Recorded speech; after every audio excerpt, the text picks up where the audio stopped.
The Art Beat, a weekly program putting you in touch with artists and arts events from the J.T. and Margaret Talkington College of Visual and Performing Arts at Texas Tech University.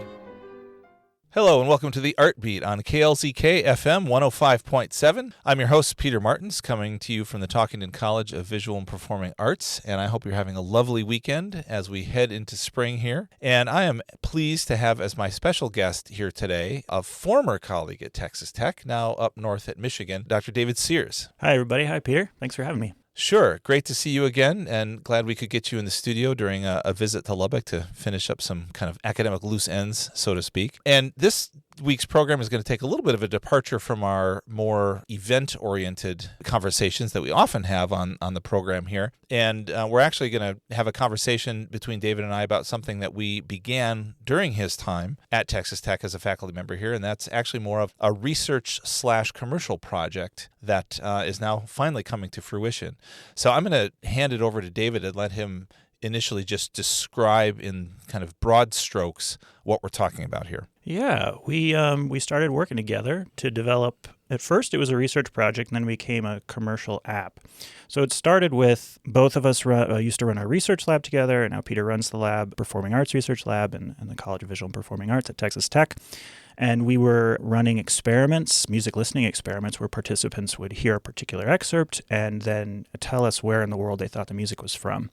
Like literally where in the world, not like where in the world is this from, but like on the globe. Yeah, that's where right. This is from. They had a globe interface, and they could spin the globe and pick a country and say where they thought the music was from. And we were really just interested in it because we wanted to know how listeners form geographic associations with the music that they're exposed to. So if you hear a song when you're watching a movie on Netflix, or you're listening to the radio and it happens to have a shamisen in it, maybe you're watching a movie that's set in Japan, how is it that you start to form an association between what you're watching and the instrument itself and the sound of a shamisen, et cetera? And so we thought, well, let's run these experiments, and we were running them. And first, we were seeing the participants were actually quite good at it. And even though they said, oh, I don't know anything about music from other traditions around the world, yet they seemed to be doing really well. But more sort of to the point of why we're here today is they were coming out of these sessions and saying, like, that was really fun. Can you give us the playlist of this music? And, could I play this? Like, I'd like to just keep doing this. It doesn't feel like an experiment. And so that sort of led to us thinking about, could we commercialize this? Mm-hmm. And to kind of cut to the end for just a second, the app that is out there now at the end of a long process of development is called GeoListen, G-E-O Listen, all one word, and it's in app stores. And one of the reasons that we're having this conversation today is to, I guess, give an example to our audience of a way that an academic project or academic funded research can actually leverage itself into a commercializable thing. And in this case, there are several campus entities involved at one stage or another of this project to actually bring this to market, essentially. So that's not something we get to talk about all that often in the arts. Obviously, our artistic products, putting things on stage and in galleries and such, there's a commercial component to that oftentimes, but there's not often an explicit business conversion process that happens kind of before our very eyes. So that's where we want to work through that and talk about how that happened here on campus. And David, thanks for laying out the basic backstory of it, that it really came out of this Performing Arts Research Lab at Texas Tech,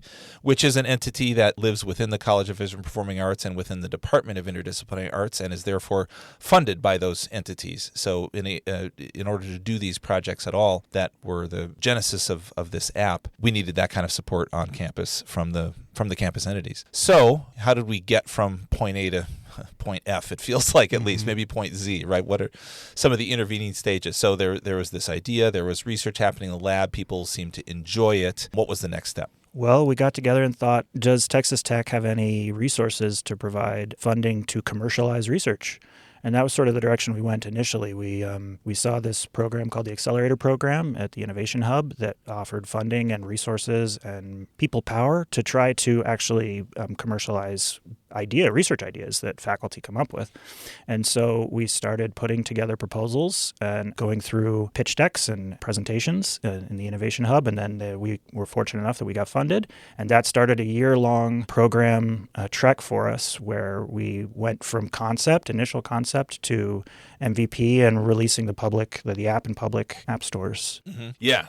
So the Innovation Hub it's a campus entity, but it also has funding, as I understand it, from community, from some other resources. So we certainly want to express our thanks to all of the administration and the funders and such that are behind that effort. It's really a neat thing, kind of our incubator, right? The campus incubator. And I think a lot of campuses around the country have these things, at least large campuses at this point. But yeah, without that incubator sort of idea and the Shark Tank sort of mechanisms behind it, yeah, this wouldn't come to fruition at all. So that's one big piece of the puzzle, right, as we jumped into this accelerator program. And, I feel like we had a bit of a leg up from the work that had been done in the lab, especially in the interface design. So maybe you can tell us about the partnerships. This is even within the university that were required to bring this thing, even to implement it as a research thing, but then certainly to give us a leg up in this commercialization effort. You're talking about before we went to commercialization? Sure, yeah. Yeah, so we started it because it was a research project. We were applying for internal grants, and we received grants from the Talkington College of Visual and Performing Arts, and then we also received grants from Texas Tech University writ large that funded the sort of initial pilot testing of the user interface that became the prototype for the user interface for the game that we now developed. So we needed that kind of funding, and then we also applied for national funding from the National Endowment of the Humanities, and we were fortunate enough to get funding from them as well towards these sort of the projects that led to GeoListen. Mm-hmm.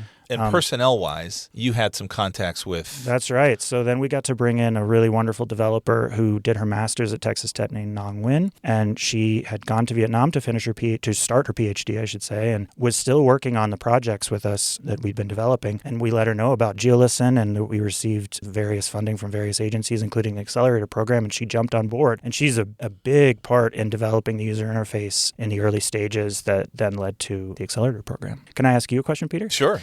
So, part of what was quite a learning process for us is to go from researchers at a university to trying to think like CEOs and CTOs and developers. And so I'm curious for you, what was that like to try to put on the entrepreneurial hat? Yeah, that's a great question. And I think we've thrown this around with each other and with other folks in the arts. This is something that we do not typically get training in, right? Now, there is actually an arts entrepreneurship and a commercial side that's happening in the College of Visual and Performing Arts here in a couple of the units. Music in particular has a commercial music track that involves some entrepreneurial coursework. And in the Department of Interdisciplinary Arts, we have a couple entrepreneurship courses as well taught by Kim Walker. So there is increasing attention to, hey, let's give these arts people some business savvy, right? Some maybe basic understanding of how businesses are structured. So yeah, it's definitely a learning curve. I think I will give the Innovation Hub a lot of credit for giving us some of that input, like, hey, think about this and that. And then I guess I would say if you know how to research and to kind of shift into new roles in other aspects of life, that prepares you to make this kind of a shift. But it's definitely it feels very different, right? And just an academic, swimming in the academic pool is one temperature, swimming in the business pool is just a different water, different temperature, whatever. I'll also mention, I think in that context, the Office of Commercialization at Texas Tech, which I think does a really good job of identifying and assisting researchers, faculty, staff, whatever, who have ideas, who maybe don't really know what the next step is, and saying, well, here are your options, right? I feel like we kind of went over, with them, and like they said, here's the buffet. You could take this or this or this. These are the different options. Here are the pros and cons to each. Here's how intellectual property works, which is certainly something that we think about as artists creating work, right? There's copyright, trademark, that sort of thing. But this is a bit more complex than that, I would say, because there's a chunk of the development of GeoListen that kind of belongs to the university, but then as a private enterprise after a certain date, it becomes that private enterprises thing. So there's some sharing there. And I'll also say that I think the Office of Commercialization and the Office of Research and Innovation in general at Texas Tech is very weighted toward having these things be beneficial to the people who had the ideas and did the work up front. Yeah. So there's no sense at all of, oh, good, you invented this cool thing and now it's the university's property and that's good for us, right? They're very much, you guys did this thing, we're going to help you set it up correctly in terms of legality, all that stuff, but then we're going to funnel whatever we can back into the departments and the units that actually did the work in the first place. Yeah. I've been very appreciative of the education and the general demeanor of those offices in that respect. Yeah, they were really gracious with us. I remember they were very open doors about meetings, and hey, we were happy to just talk you through this process, and made it much easier than it could have been, for sure. All right. So we're collapsing a lot of time here, and we from point A to point Z or whatever. Our big kind of point Z recently was the launch of the apps in the Apple App Store and Google Play on March 1st. So anything you want to comment on regarding that launch and what has happened since then in the barely not even quite 2 weeks? Yeah, that's right. We're just a couple weeks out from the public release, but you, Peter, you did a public event last week that went very well, and the number of installs is increasing significantly over the last 2 weeks, which is super exciting.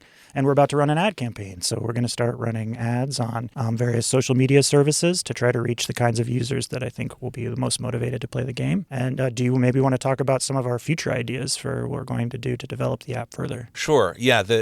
What I think another one of our challenges, just briefly on the business side, was selling an app, creating an app, marketing an app. It's still feels to me like the Wild West. Right. I mean, this whole ecosystem has been around significantly, maybe for 5, 6, 7 years at the most. Really, a lot of people date it from the beginning of COVID, when people started looking for short, daily playable games on their phones. Yeah. And everyone thinks of Wordle right away. Mm-hmm. That certainly was a model in our heads. But then there's also been an explosion of geography-based games that are of that same type. None of them, I think we're happy to say, none of them involve music, right? And that's where I think we have an interesting leg up in the market there is we're combining the music plus the geography. But you asked the question about the going forward, the build out.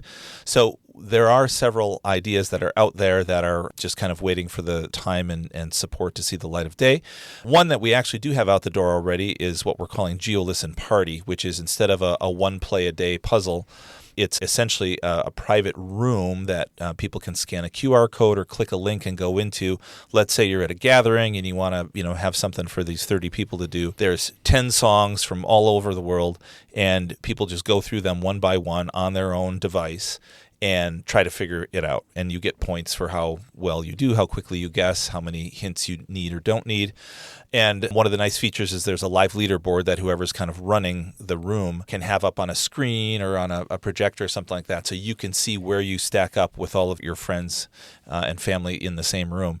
It's a pretty fun dynamic, and as you mentioned before, I did get to do that with a bunch of music theory folks last weekend at a conference in Denton, and I said usually in restaurants I'm trying to get the people I'm with to get off of their phones, and this is right. like the first time I was like, hey, let's do this thing, and they were all like totally into it, and it was a lot of fun. It's like a new version of trivia. Yeah, similar to that, right. So that's one kind of group tournament mechanic that's out there.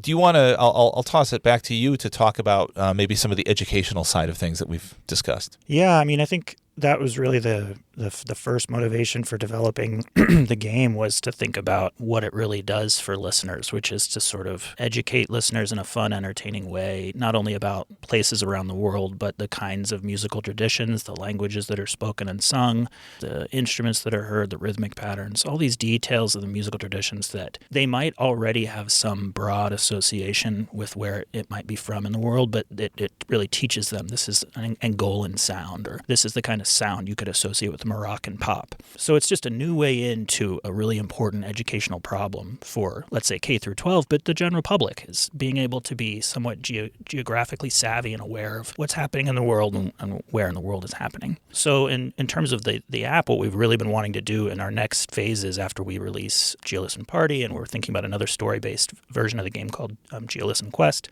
is to develop the education side, to really focus on having a catalog of music that, for example, a student in a classroom could just focus on the music of Thailand, and they want to listen to all these different songs from different genres from Thailand, and it can help them learn about those different genres, as well as learning about where Thailand is and that sort of thing.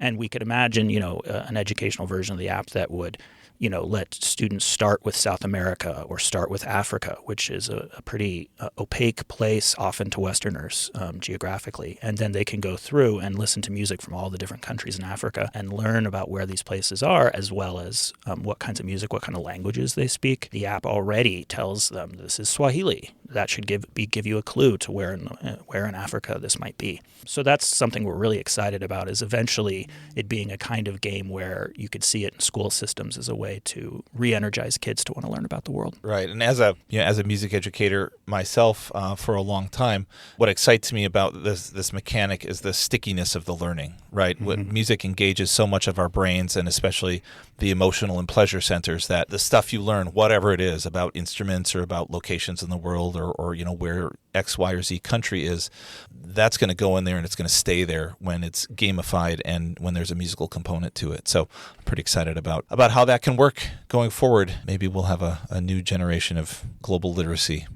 Yeah, fingers crossed. Yeah, right. Well, David Sears, it's been great to chat with you. Great to see you again here in Lubbock, and it's been an adventure, right? It's been a quest, and we've made it to the public release. There's a demo online at GeoListen.com if you want to just kind of get your feet wet, see what it looks like. But you can also find GeoListen in any app store that your phone has access to.